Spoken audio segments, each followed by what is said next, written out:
muito bom dia para quem é do dia, boa tarde para quem é da tarde, boa noite para quem é da noite. Eu sou o Fábio Nasa, apresentador da série Apometria Porque Sim, Apometria Porque Não, e da série Apometria Estudo de Casos. Voltamos com mais um case de sucesso ou insucesso junto à tratativa apométrica?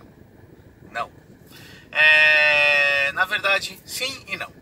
Case de hoje intitulado Vejo Espíritos. Onde? Em todos os lugares.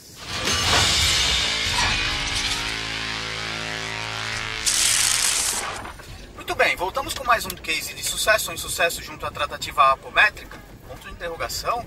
Sim, não, por quê? Já explico. Mas case de hoje intitulado Vejo Espíritos em todos os lugares. Ou Vejo Espíritos. Onde? Em todos os lugares. Muito bem. O que me motivou a narrativa desse case é justamente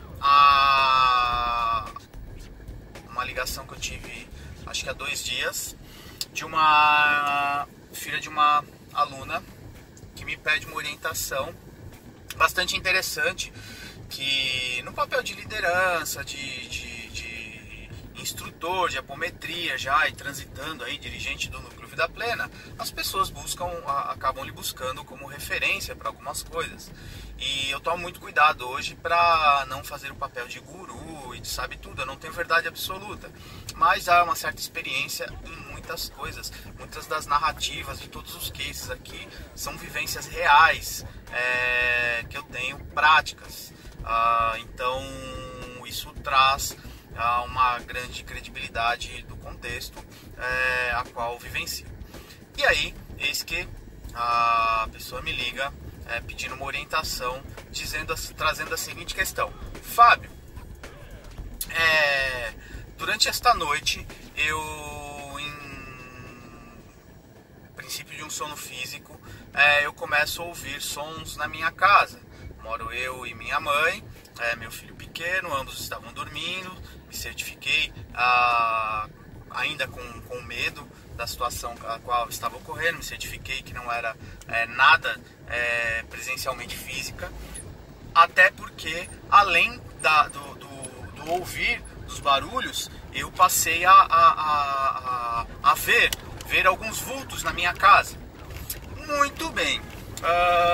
E aí, dentro das narrativas, das percepções que a pessoa me faz ao questionamento, ela traz 2 questões bastante interessantes. Primeiramente, Fábio, é possível ter espíritos na minha casa? Segundo, dá pra gente saber se sim, se esses espíritos eram do bem ou do mal? E aí, vamos contextualizar aqui. Sim. Resposta número 1. É possível ter espíritos na sua casa, haja vista que nós somos permeados pelo plano extrafísico o tempo todo tempo, tá? Então, muito mais comum do que você possa imaginar, há espíritos quando talvez você vá ao banheiro, quando você vai tomar banho, quando você vai dormir, você vai transitar por qualquer lugar, porque há uma interação entre o plano físico e o plano extrafísico, muito mais comum do que você possa imaginar. Tá? Segundo, é possível saber se esse espírito era do bem ou do mal? Primeiro, há uma relatividade aí entre bem e mal. O que é ser espírito do bem ou espírito do mal? O espírito bom ou espírito ruim? Segundo, não é possível. Não dá para se determinar e categorizar desse jeito. A gente pode ter uma interação entre você e o plano extrafísico, de espíritos afins, espíritos queridos, protetores, orientadores, ou espíritos num processo obsessivo, com um fator motivacional para roubar energia, para usufruir de algum quanto de energia que você exala, pedindo socorro, querendo vingança. E aí o enredo aí se estende. Assistam aí muitos cases de sucesso ou insucesso aí para trás desse. Dá pra gente entender diversas vias e processos e fatores motivacionais obsessivos. Então, não tem como categorizar. Qual é o indício que a gente tem deste case? E isso desencadeou uma outra coisa, uma outra reflexão e uma novidade para vocês daqui a pouquinho. Bastante interessante que essa sinalização indica uma pessoa sensitiva, médium, dita como médium, uma pessoa que está tendo uma percepção extrasensorial, uma percepção extrafísica, tá? Além dos sentidos físicos, da visão, tato, audição, paladar, olfato, e uma percepção visual e auditiva, talvez uma clara evidência, uma clara audiência. Olha, guardem esses nomes, muito comum para quem já transita pelo universo mediunidade, mas para quem não sabe nada talvez não saiba nem o significado desses termos. O sinalizador que a gente tem, que provavelmente a menina ou é sensitiva ou a sensibilidade dela está aflorando. A única resposta absoluta que eu tenho sobre é isto, e aí carece de estudos. Normal ter medo? Sim, medo do desconhecido, até porque nós não fomos treinados e preparados para ter contato com o mundo extrafísico, mas isso é muito mais comum do que se imagina, e o índice de pessoas sensitivas, pessoas com o sensor extrafísico, ou sensores extrafísicos de caráter medianímico, vem aumentando cada vez mais. Podemos dizer que o tecido da realidade está se estreitando, e para daqui a algumas centenas ou talvez daqui a alguns milênios, talvez esse tecido da realidade fique tão fino, ou talvez nem exista mais a diferença entre plano físico e extrafísico. É uma tendência futura do nosso planeta, com a mudança vibracional, a volta do eixo planetário na sua naturalidade, a sutilização da egrégora planetária terrestre e assim por diante. Muito bem. Partindo então deste case, que não é um case apométrico, eis que surge aqui a ideia e o lançamento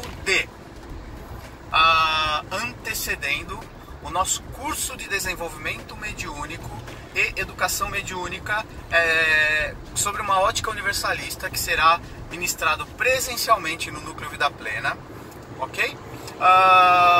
Surge então a ideia de por que não começar a trazer relatos, e isso eu já percebi que foi uma tendência dos cases a qual foram narrados nos últimos tempos, não só cases de cunho dentro da tratativa apométrica, mas muitos cases ligados a dúvidas sobre mediunidade. Então, esse que pretendo ao longo agora, a partir do começo de 2019, e aí lançar aí um novo conteúdo sequencial e provavelmente contínuo, falando sobre mediunidade, um pouco sobre a minha trajetória nesse contexto de desenvolvimento, que aí é uma trajetória a qual eu percorri, conversando também com alguns médiuns mais e menos ostensivos, alguns talvez do cenário conhecido por vocês, e outros talvez não. Se possível, talvez até conversas com a espiritualidade sobre o assunto, mas principalmente trazendo essas dúvidas básicas, tá? Para servir de material de apoio também e complemento para quem for fazer o curso presencial. O curso presencial não é um curso de desenvolvimento mediúnico na linha de Umbanda, não é um curso de desenvolvimento mediúnico num caráter kardecista, espírita ou que seja, mas é um curso de desenvolvimento mediúnico que vai abranger esses dois pilares, tá? Vai falar um pouco das fundamentações de Umbanda, vai falar um pouco das fundamentações kardecistas e depois desmontar um pouco de alguns conceitos, com todo respeito às duas vertentes, para que a gente tenha uma ótica universalista, porque a tendência futura a longo prazo, médio ou longuíssimo prazo, será o exercício de uma mediunidade independente, uma mediunidade mais natural, não dependendo de um sacerdote, de um iniciador, de um padre, de um bispo, de um pastor, de um dirigente, de um pai de santo, de uma mãe de santo. Talvez você passará por processos de entendimento e educação dele. Algo similar, vamos fazer uma analogia aqui, eu faço isso já no curso de educação, no curso de apometria, eu faço um paralelo à escolinha do professor Xavier, dos X-Men.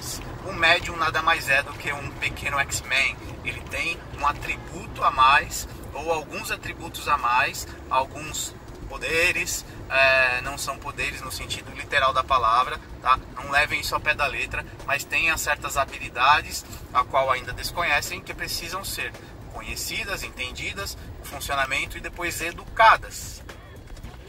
Muito bem, não percam. Acompanhem, assistam e compartilhem. Beijo a todos.